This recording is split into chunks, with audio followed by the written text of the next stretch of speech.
Shabbat Shalom, pessoal. Aqui é o Alexandre Srabotniak, no canal Israel do Caminho.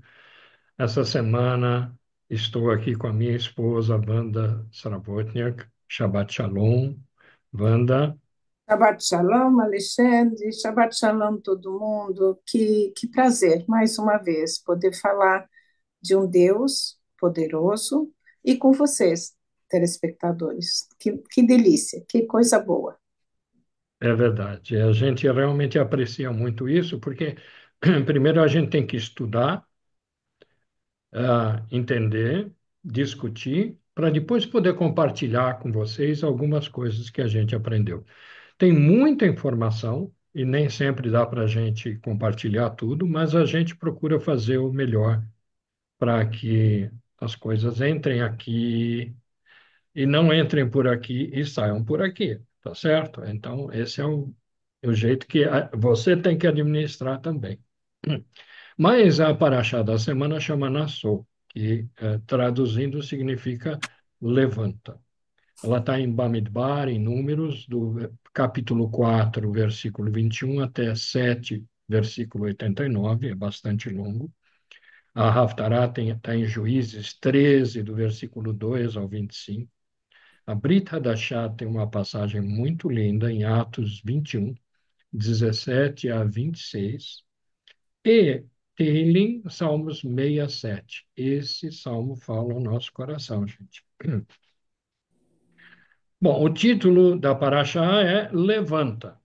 Vou levantar o quê? Levantar um peso? Não.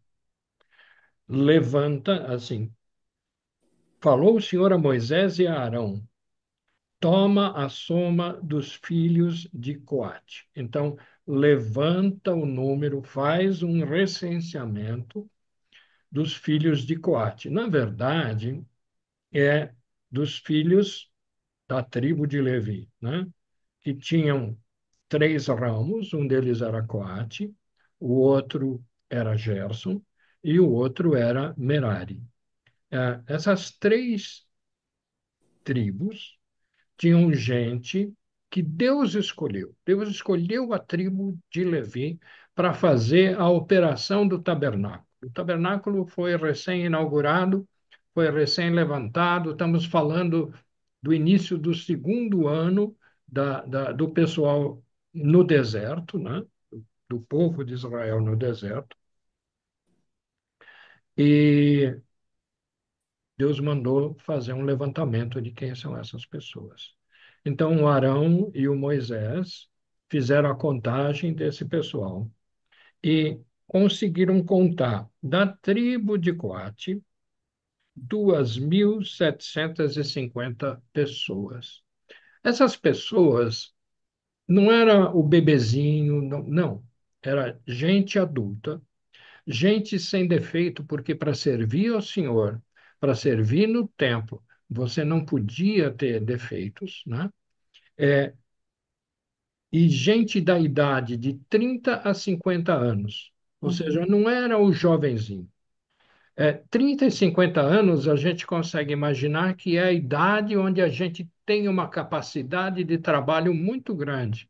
E é isso que Deus quis. Deus quis que se contasse as pessoas capazes e motivadas para fazer o trabalho necessário com o tabernáculo, que era, como vocês lembram, um templo portátil, que ia ser montado e desmontado.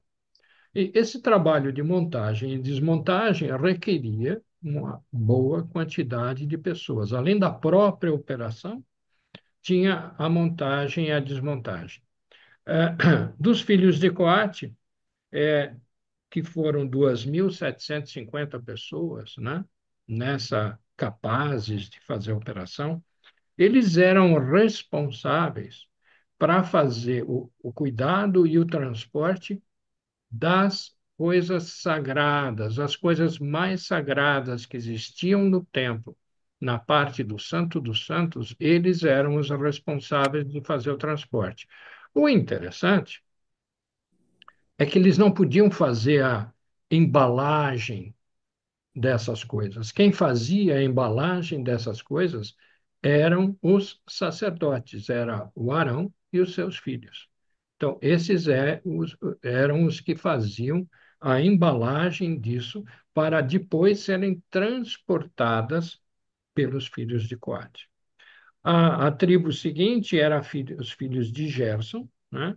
Que foram 2.630 pessoas, 2.630 homens capazes de fazer o trabalho.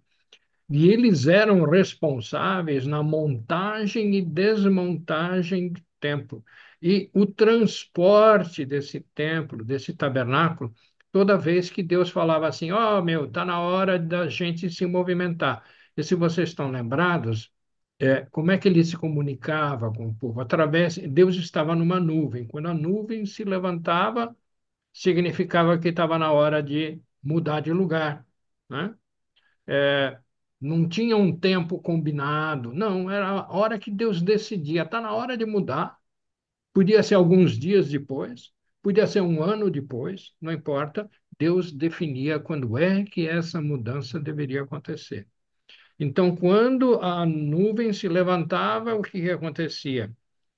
Os sacerdotes embalavam as coisas, eh, colocavam essas coisas nas mãos dos filhos de Coate.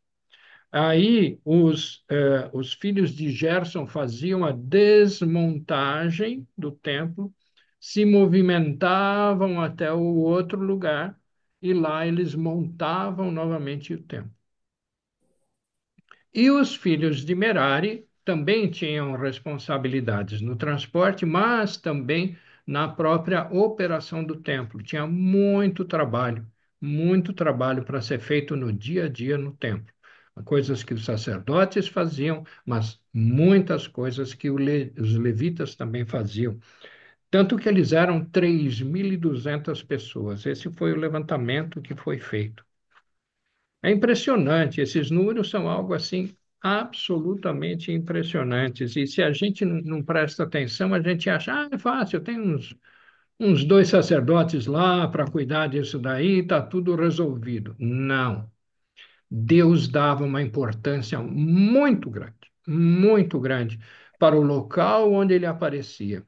E que todas as pessoas tinham que ter essa consciência da importância que era estar na presença de Deus. Isso é algo assim fantástico. Também continuando em números, né? Vou falar rapidamente do início do capítulo 6, onde Deus define uma condição que ele chama de nazireado. É assim, no versículo 1. Falou o Senhor a Moisés, dizendo: Fala aos filhos de Israel e diz-lhes: Quando um homem ou mulher se tiver separado, fazendo voto não é separado, divorciado, não, se separado. Eu me separei para Deus, né? Fazendo voto de Nazireu, para se separar para o Senhor, se separar de vinho, de bebida forte, de vinagre de vinho, de vinagre de bebida forte, nem beberá coisas de uvas, nem uvas frescas, nem secas comerá todos os dias desse seu nazireado, dessa sua separação, não comerá de coisa alguma que se faz da vinha, desde os caroços até as cascas. Aí no versículo 5, todos os dias do voto do seu nazireado sobre a sua cabeça não passará navalha. Já imaginou eu, cabeludo, não podia passar navalha? Não, eu não tenho esse problema, não, mas não podia passar navalha até que se cumpram os dias que se separou para o Senhor. Santo será, deixando crescer as guedelhas do cabelo da sua cabeça. Ou seja, ele não podia beber vinho.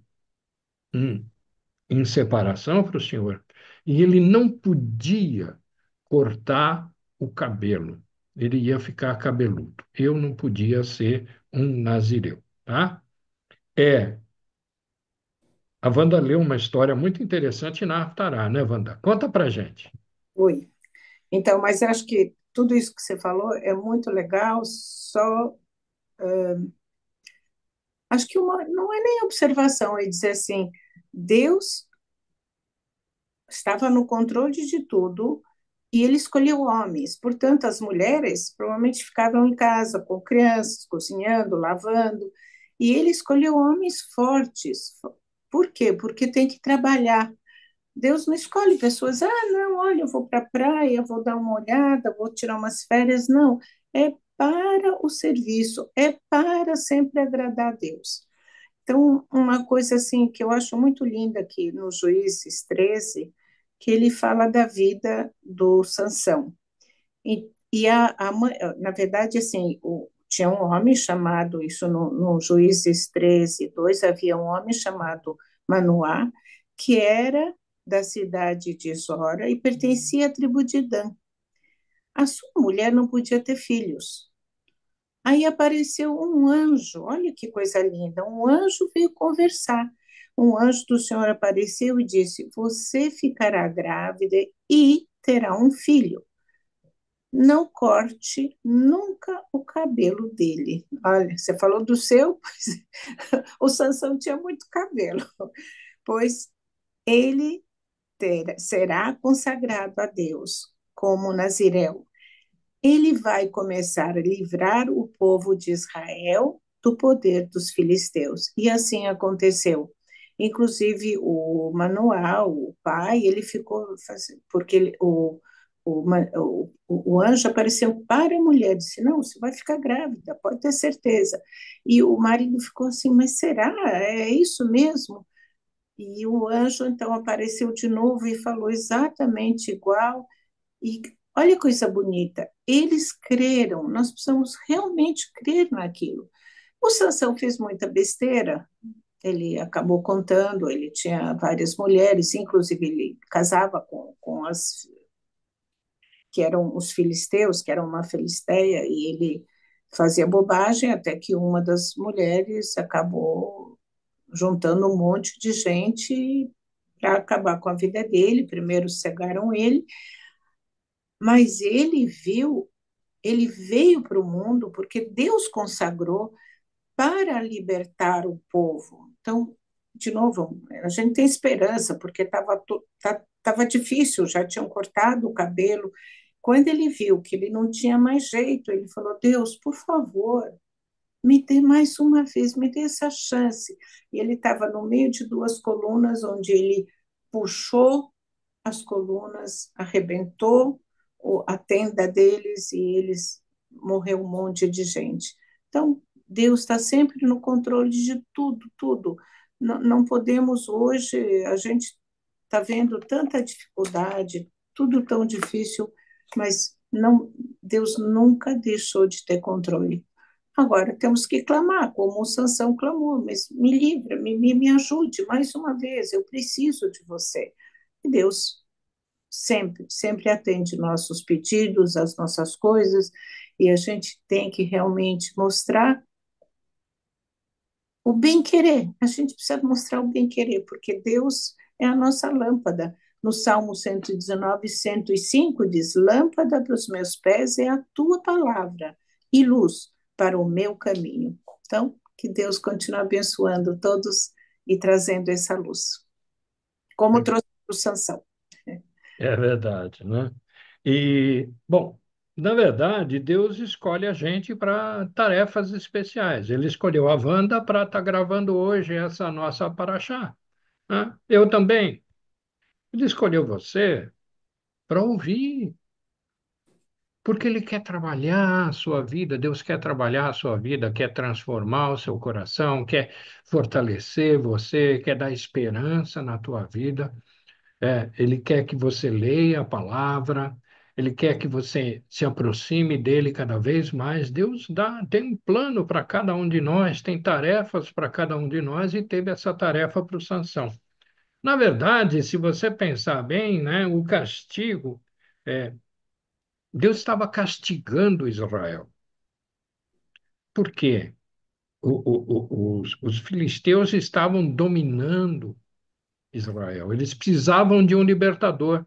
E Deus escolheu um libertador antes de ele nascer, né? E Uhum. foi exatamente o Sansão. Quer dizer, se você lê toda essa passagem aí de Juízes 13, do 2 ao 25, você vai entender que Deus fez uma escolha desde o início.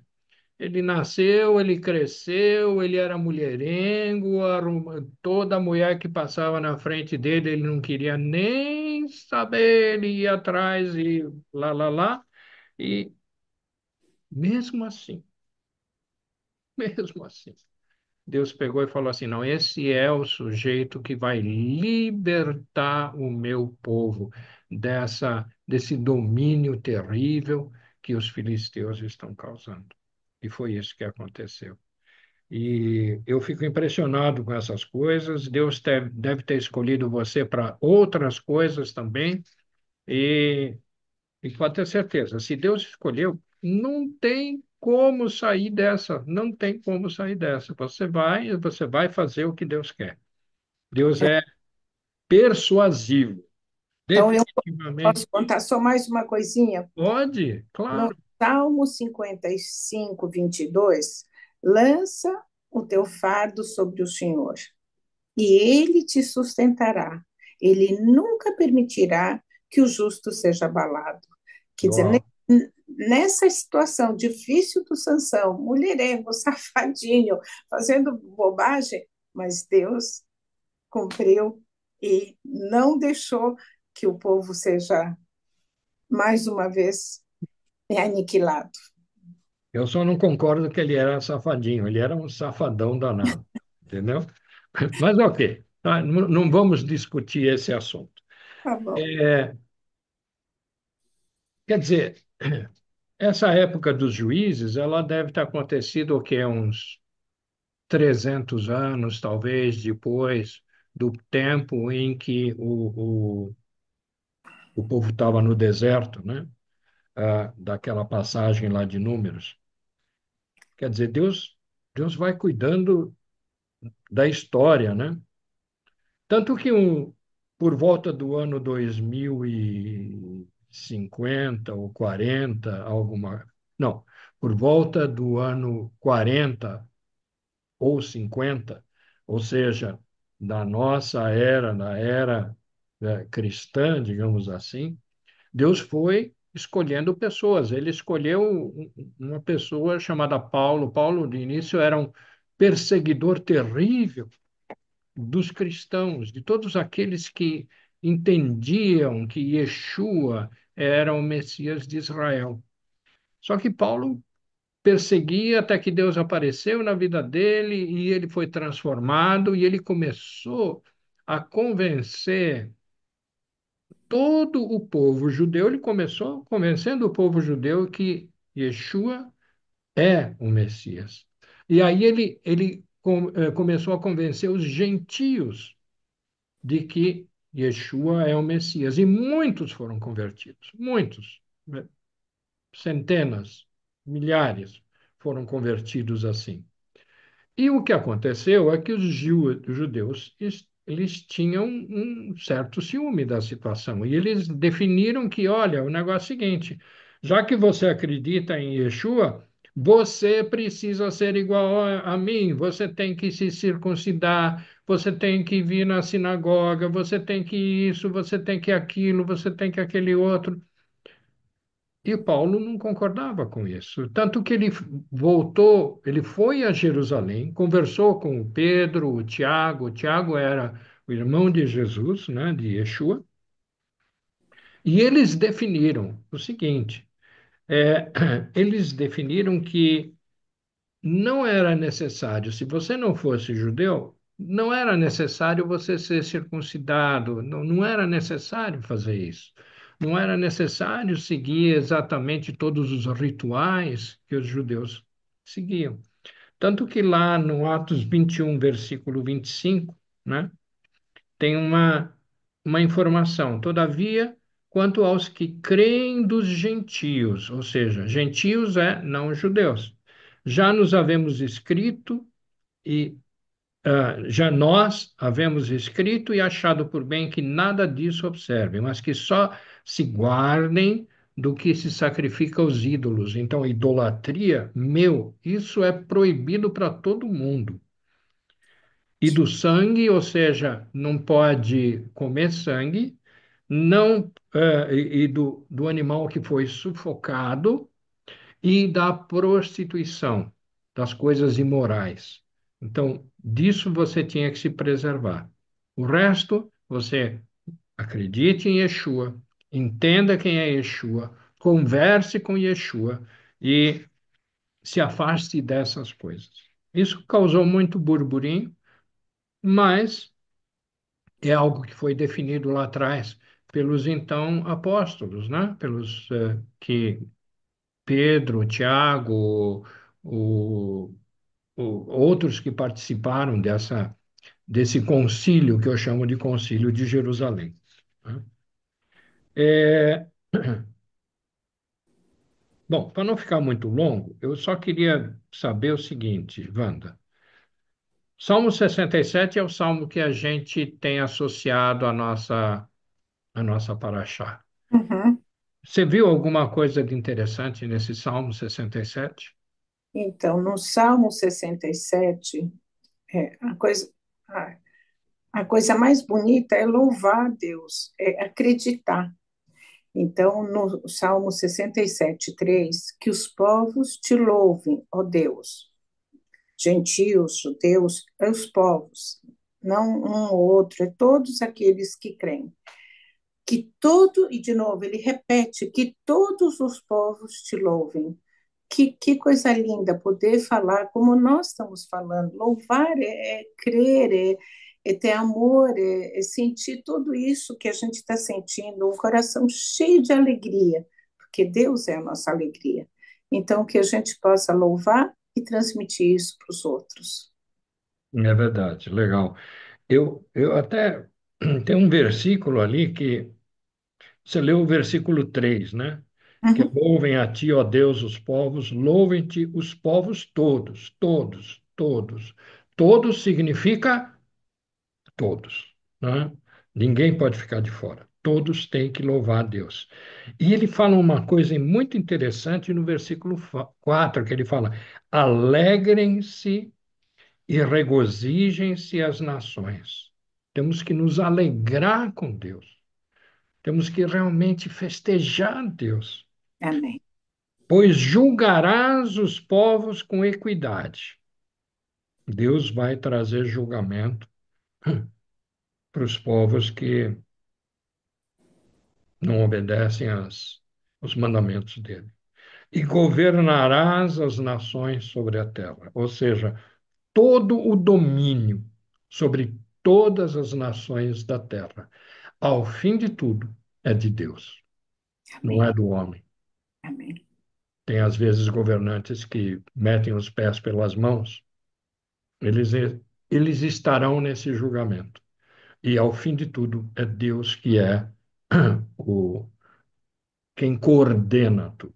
Acho que isso que a gente precisa ter no nosso coração. Então, é uma esperança para a gente, né? Às vezes a gente fica desanimado com o que a gente vê, mas é uma esperança. Eu fico com esperança quando eu leio essas coisas, e a Wanda também, até onde eu sei. Com esperança, porque a gente vê o controle de Deus sobre todas as coisas, no bem e no mal. Mas Ele está no controle. Como que você mostra as coisas que estão acontecendo embaixo do pano, ou embaixo da toalha, ou embaixo do tapete? Deus está mostrando, e Ele está no controle, sem dúvida nenhuma. Por isso que é a nossa esperança e a nossa alegria, porque nós cremos exatamente nisso. Então, espero que todo mundo possa também ver a mão de Deus em todas as coisas. Legal. Agora, tem uma parte de tudo isso que eu deixei de propósito aqui para o fim. É, e está em número 6 do versículo 22 ao 27. Veja só. E falou o Senhor a Moisés, dizendo: fala a Arão, o sacerdote, né? E a seus filhos, os sacerdotes também, dizendo: assim abençoareis os filhos de Israel. Então Deus mandou Arão, os sacerdotes, abençoarem os filhos de Israel. E a gente sabe do Novo Testamento, da Brita da Chá, que nós nos tornamos sacerdotes. Nós que cremos em Yeshua, nos tornamos sacerdotes. E como Deus falou para os sacerdotes, abençoem os teus filhos, eu acho que nós devemos também abençoar os nossos filhos. E eu quero abençoar a vocês. Vocês não são meus filhos, mas são meus irmãos em Cristo, né, em Yeshua. Eu quero lançar sobre vocês essa bênção. E ela diz assim: o Senhor te abençoe e te guarde. O Senhor faça resplandecer o seu rosto sobre ti e tenha misericórdia de ti. O Senhor sobre ti levante o seu rosto e te dê paz. Aquela paz que só Yeshua pode proporcionar para a gente, ninguém mais. Então, você pode repetir essa bênção para a sua família, para os seus familiares. Então, é número 6 do versículo 24 ao versículo 26. É essa bênção. Você pode ler, não tem problema. Em 30 anos você vai decorar essa fala tranquilamente, talvez em menos tempo. E é muito importante a gente abençoar as pessoas à nossa volta.